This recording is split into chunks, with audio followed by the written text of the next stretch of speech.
Hello everyone, welcome to the part 4 of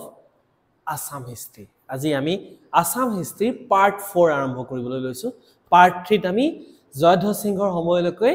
আলোচনা কৰিছিলো আৰু ডিসকাস কৰিছিলো যে জয়ধ্বজ সিংহৰ সময়ত মীৰ জুমলাই অসম আক্ৰমণ কৰিছিল আৰু জয়ধ্বজ সিংহ ৰাজধানী এৰি পলাই গৈছিল তেওঁ নামৰূপলৈ যি কাৰণে অসম বুৰঞ্জীক তেওঁক এটা নাম দিয়া হৈছে সেই নামটো হৈছে ভগনীয়া ৰজা এতিয়া এই যে মীৰ জুমলাই অসমৰ ৰাজধানী দখল কৰিলে দখল কৰাৰ পিছত মীৰ জুমলাই অসম এৰি গুচি গৈছিল কিন্তু অসম এৰি গুচি যোৱাৰ আগত তেওঁ এখন চুক্তি স্বাক্ষৰ কৰি গৈছিল যিখন চুক্তিক আমি অসম বুৰঞ্জীত নাম দিছো ঘিলাধাৰী ঘাটৰ সন্ধি যিখন চুক্তি স্বাক্ষৰ হৈছিল 1663 জানুৱাৰী মাহৰ 23 তাৰিখে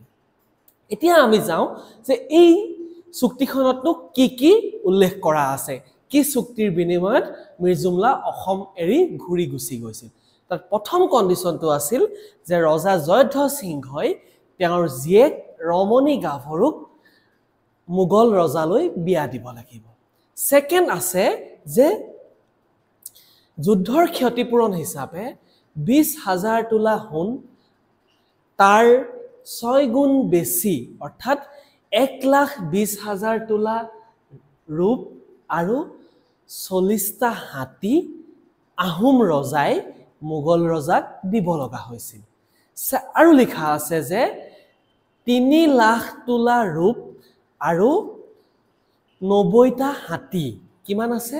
3 লাখ তোলা ৰূপ আৰু 3 লাখ তোলা ৰূপ আৰু 90টা হাতী তেওঁ মুগল ৰজাক 12 মাহৰ ভিতৰত অৰ্থাৎ এবছৰৰ ভিতৰত দিব লাগিছিল আৰু এই ক্ষতিপূৰণসমূহ দি শেষ নোহোৱালৈকে প্ৰতিজন আহোম ৰজাৰ বিষয়াই তেওঁলোকৰ পুত্ৰক মুগল ৰাজদৰবাৰত বন্দী হিচাপে দিব লাগিছিল আৰু বছৰি কি কৰিব লাগিছিল 20টা হাতী আহোম ৰজাই মুগল ৰজাক দিব লগা হৈছিল এতিয়া কথাটো হ'ল যে এই যে ৰমণী গাভৰুক মুগললৈ বিয়া দিয়া হৈছিল তাৰ পিছত ৰমণী গাভৰু কি নামেৰে জনাজাত হৈছিল ৰমণী গাভৰু মুগললৈ বিয়া হোৱাৰ পিছত তেওঁ ৰহমত বানু বেগম নামেৰে জনাজাত হৈছিল আৰু এই চুক্তিখন যেতিয়া আহোম আৰু মুগলৰ মাজত স্বাক্ষৰ হৈছিল এই চুক্তিখন কোনে কোনে স্বাক্ষৰ কৰিছিল আহোমৰ হৈ চুক্তিখনত স্বাক্ষৰ কৰিছিল আতন বুঢ়াগোহাঁই আৰু মুগলৰ হৈ এই চুক্তিখনত স্বাক্ষৰ কৰিছিল কোনে দিলীৰ খান এতিয়া ইয়াৰ পিছত আমি যদি চাওঁ আমাৰ এখন বুৰঞ্জীৰ কথা মনলৈ আহে যিখনৰ নাম হৈছে ফাতিহা ইব্ৰিয়া এই বুৰঞ্জীখন লিখিছিল চিহাবুদ্দিন তালিছে এতিয়া আমি জানিব লাগিব যে চিহাবুদ্দিন তালিছ কোন আছিল চিহাবুদ্দিন তালিছ আছিল মীৰ জুমলাৰ লগত অসম আক্ৰমণৰ সময়ত অসমলৈ অহা এজন বুৰঞ্জীবিদ আৰু তেওঁই এই বুৰঞ্জীখন লিখিছিল নেক্সট এই যে মীৰ জুমলাৰ হাতত আহোম পৰাস্ত হৈছিল তাৰ কাৰণসমূহ আমি যদি চাওঁ অসমত আহোম ৰাজ্যত সেই সময়ত ভাল লিডাৰ নাছিল আছিলে যদিও আৰু তেওঁলোকৰ মাজত গৃহযুদ্ধ চলি আছিল আৰু জয়ধ্বজ সিংহই এটা ডাঙৰ ভুল কৰিছিল যে তেওঁ মন্থিৰ ভৰালী বৰুৱাক লিখা আছে মন্থিৰ ভৰালী বৰুৱাক কমান্ডাৰ ইন চিফ অৰ্থাৎ আহোম সৈন্যৰ যিটো সৈন্যবাহিনীৰ নেতৃত্ব কাৰ হাতত গতাই দিছিল মন্থিৰ ভৰালী বৰুৱা আৰু এই যে মন্থিৰ ভৰালী বৰুৱাৰ হাতত গতাই দিছিল হেতুৱে আছিল আহোমসকলৰ পৰাজয়ৰ অন্য এটা কাৰণ এই যুদ্ধৰ পিছত মীৰ জুমলাৰ হাতত পৰাস্ত হ'ল তেওঁ নামৰূপলৈ পলাই গৈ তেওঁৰ নাম পালে ভগনীয়া ৰজা এটা অসন্মানজনক এটা ক্ষতিপূৰণ দি এটা চুক্তি কৰিব লগা হ'ল আৰু নিজৰ জীয়েকক মুগল ৰজালৈ বিয়া দিব লগা হৈছিল আৰু এই সকলো দুখত ভাৰাক্ৰান্ত হৈ কাৰ মৃত্যু হৈছিল জয়ধ্বজ সিংহৰ মৃত্যু হ'ল এতিয়া জয়ধ্বজ সিংহৰ পিছত নেক্সট আহোমৰ ৰজা কোন হ'ব তেওঁ হ'ব চক্ৰধ্বজ সিংহ চক্ৰধ্বজ সিংহ যেতিয়া ৰজা হৈছিল ৰজা হোৱাৰ সময়ত কি কৰা হৈছিল যে তেওঁক পিন্ধিবলৈ মোগলৰ পৰা এযোৰ কাপোৰ পঠাই দিয়া হৈছিল যিযোৰ কাপোৰৰ নাম আছিল হিৰপাও বা চিৰপাও অৰ্থাৎ মোগল ৰজাৰ তলতীয়া ৰজাসকলক পিন্ধিবলৈ দিয়া এযোৰ কাপোৰ এতিয়া আমি যদি চাওঁ চক্ৰধ্বজ সিংহ আছিল এজন স্বাধীনচিতিয়া মানুহ তেওঁ কোনো পধ্যেই মোগলৰ অধীনত থাকিব বিচৰা নাছিল গতিকে তেওঁ এই ড্ৰেছযোৰ পিন্ধিবলৈ তেওঁ কি কৰিলে ৰেডি নহল বা অপ্ৰস্তুত হল আৰু মোগলৰ বিৰুদ্ধে যুদ্ধ কৰিবলৈ হাজু হ'বলৈ কাক নেতৃত্ব আদেশ দিলে আতন বুঢ়াগোহাঁইক নেতৃত্ব দিলে আৰু তেওঁ মোমাই তামুলী বৰবৰুৱাৰ পুতেক লাচিতক বৰফুকন পদত নিযুক্তি দি কি কৰিলে মোগলৰ বিৰুদ্ধে যুদ্ধ কৰিবলৈ আহোম আৰ্মিৰ সেনাধ্যক্ষ হিচাপে নিয়োগ কৰিলে এতিয়া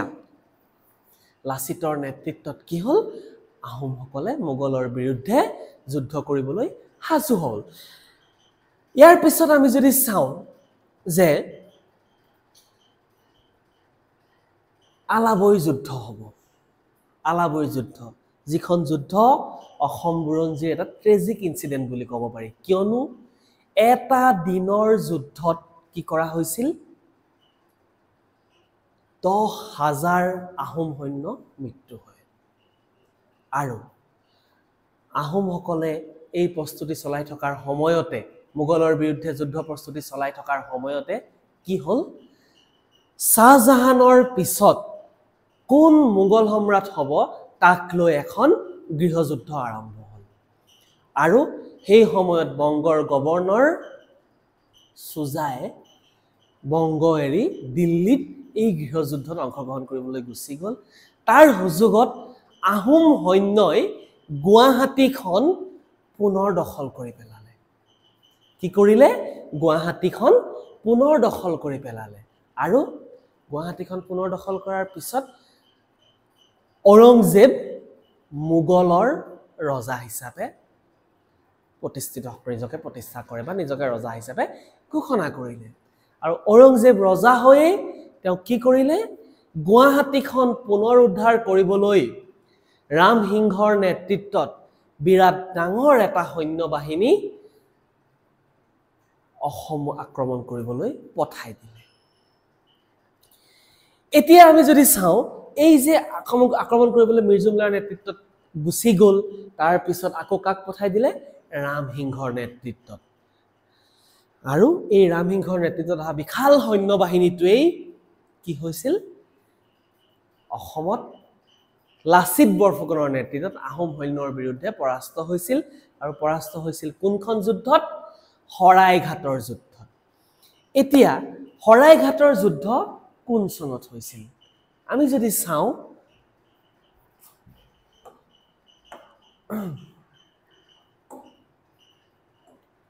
শৰাইঘাটৰ যুদ্ধ হৈছিল 1671 আমি শৰাইঘাটৰ যুদ্ধৰ লগত লগ লাগি আমি আৰু এটা ভাৰত বুৰঞ্জীৰ এটা ইম্পৰ্টেন্ট ইয়াৰ আমি মনত ৰাখিব পাৰো আমি যদি শৰাইঘাটৰ যেটো সন 1671 আমি যদি সম্পূৰ্ণ উল্টাই দিওঁ কি হ'ব 1761 হয়নে যেটো আছিল কি পানিপথৰ তৃতীয় যুদ্ধ আমি সদায় আমাৰ মনত এটা ভয় থাকে যে বুৰঞ্জীত ইমান সন আছে আমি সনসমূহ কেনেকৈ মুখস্থ ৰাখিম বুৰঞ্জীত যদিও সন আছে সনসমূহ মনত ৰখাৰ কিছুমান ট্ৰিক্স এণ্ড টিপছ আছে সেইবিলাক আমি ফলো কৰিলে আমি বুৰঞ্জীৰ সকলো ঘটনা সকলো সন আমি খুব সহজতে মনত ৰাখিব পাৰিম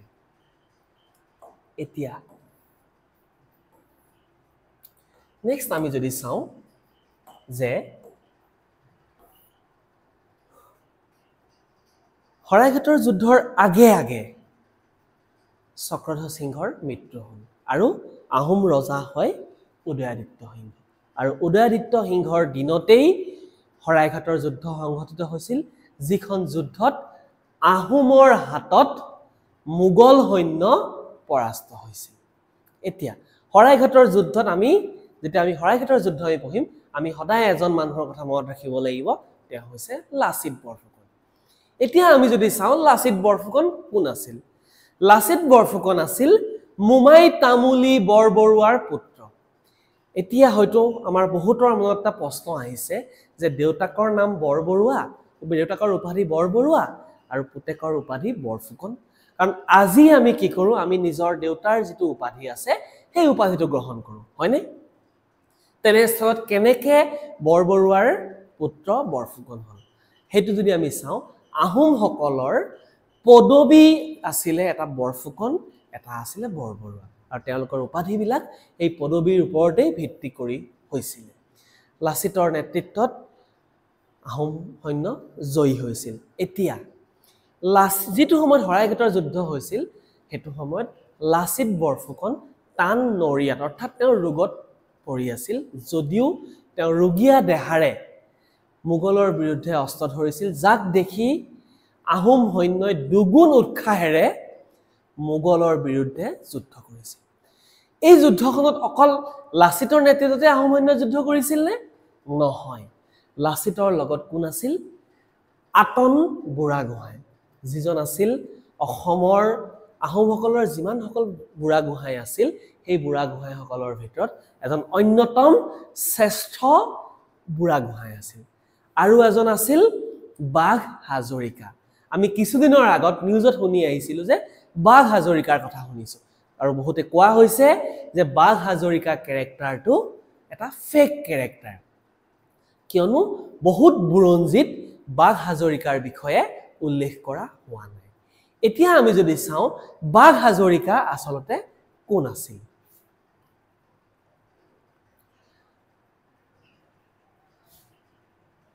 বাঘ হাজৰিকা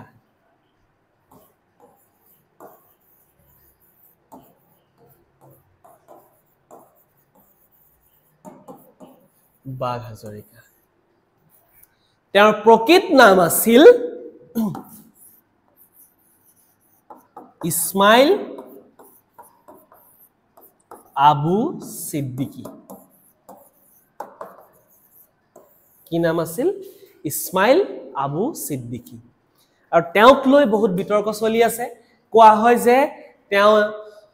এখন হাতেৰে এটা বাঘ মাৰিব পাৰিছিল যাৰ কাৰণে তেওঁৰ নাম কি দিয়া হৈছিল বাঘ হাজৰিকা দিয়া হৈছিল এতিয়া বহুতে কয় বহু বুৰঞ্জীবিদে কয় বহুত ইতিহাসবিদে কয় যে বাঘ হাজৰিকা আছিল এজন মোগলৰ সৈন্য বাহিনীৰ বিষয়া যাক আহোমসকলে বন্দী কৰিছিল আৰু যি পিছলৈ আহোমৰ হৈ মোগলৰ বিৰুদ্ধে যুদ্ধ কৰিছিল আৰু মোগলৰ যুদ্ধৰ টেকনিকসমূহ বা যুদ্ধ পদ্ধতিসমূহ তেওঁ আগতীয়াকৈ আহোম সৈন্যক জনাই দিছিল আৰু বহুতে কয় যে বাঘ হাজৰিকা শিৱসাগৰৰ মানুহ ৰংপুৰৰ মানুহ আহোম ৰাজ্যৰ মানুহ আছিল গতিকে এটুক লৈ বৰ্তমানো বিতৰ্ক চলি আছে শৰাইঘাটৰ যুদ্ধৰ সময়ত ৰজা কোন আছিল উদয়াদিত্য সিংহ ইয়েস এতিয়া উদয়াদিত্য সিংহৰ পিছত কি হ'ব আমি যে শৰাইঘাট যুদ্ধত আমি জয়ী হলো জয়ী হোৱাৰ পিছত লাচিত বৰফুকনৰ মৃত্যু হ'ল আৰু লাচিতৰ পিছত তেওঁৰ ভায়েক লালুখোলা হৈছিল আহোমসকলৰ বৰফুকন আৰু লাচিতৰ মৃত্যুৰ কিছুদিন পিছতেই উদয়াদিত্য সিংহৰ ভায়েক ৰামধস সিংহই নিজৰ ককায়েকক বিষ দি বা পয়জন দি হত্যা কৰিছিল এতিয়া আমি চাওঁ যে তাৰ পিছৰে পৰা শৰাইঘাট যুদ্ধৰ পিছৰে পৰা অৰ্থাৎ 1672 ৰ পৰা 1681 লৈকে এই সময়ছোৱাক অসম বুৰঞ্জীৰ ডাৰ্ক এজ বুলি কোৱা হয় কি বুলি কোৱা হয় ডাৰ্ক এজ কিয় ডাৰ্ক এজ বুলি কোৱা হয় এই সময়ছোৱাত কি হৈছিল বহু ৰজা আহিছিল যিসকলক হত্যা কৰা হৈছিল ষড়যন্ত্ৰ কৰা হৈছিল আৰু আহোম ৰাজ্যখন খুব দুৰ্বল হৈ পৰিছিল আৰু এই সময়ছোৱাত এজন বিষয়া যথেষ্ট শক্তিশালী হৈ পৰিছিল তেওঁ আছিল লালুখোলা বৰফুকন আৰু এই সময়ছোৱাৰ আটাইতকৈ যদি মানে শ্ৰেষ্ঠ বুলি ক'লে ভুল হ'ব, যিজন ৰজা বিখ্যাত আছিলে বা যিজন ৰজা কামবিলাকে মানুহক অতিষ্ঠ কৰি দিছিলে তেওঁ আছিল চুলিকফা বা লৰা ৰজা। তেওঁৰ দিনত কি কৰা হৈছিল, যিসকল আহোমৰ ৰজা হ'ব পৰা ৰাজকুঁৱৰ আছিল তেওঁলোকক হত্যা কৰা হৈছিল, কিছুমান অংগক্ষত কৰা হৈছিল, আৰু তাৰ মাজতেই এজন ব্যক্তি পলাই গৈ নগাপাহাৰত পলাই যাবলৈ সক্ষম হৈছিল, তেওঁ আছিল গদাপাণি। আৰু সেই গদাপাণিয়েই পিছত কি কৰিছিল, আহোম ৰাজ্যত তেওঁ 81ত আহোমৰ ৰজা হৈছিল আৰু তেওঁ আহোম ৰাজ্যত পুনৰ এক সুস্থিৰ ৰাজনৈতিক অৱস্থা গঢ়ি তুলিছিল। আৰু তাৰ পিছত গদাধৰ সিংহই দিনতেই আহোম আৰু মোগলৰ শেষৰখন যুদ্ধ হৈছিল। Thank U.